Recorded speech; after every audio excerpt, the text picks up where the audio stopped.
A couple of years ago, I met one of my mentors.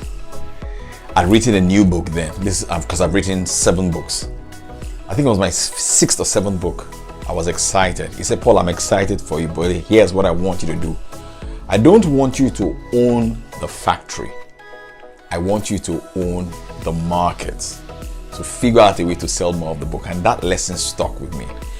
I'm passing the same information now to you. Don't just own the factory, because you can actually outsource your production. Own the market. The market is the people that buy from you. Figure out a way where you can up your value level, add more value to them, help your market solve problems. If you do that consistent and you communicate that you can help them do that, you are owning the market and not the factory. You can send the factory to China. They'll do it for you. Click on the link on my Instagram bio or my TikTok bio to join my paid WhatsApp group where I teach sales and marketing every day. My name is Paul. Boom!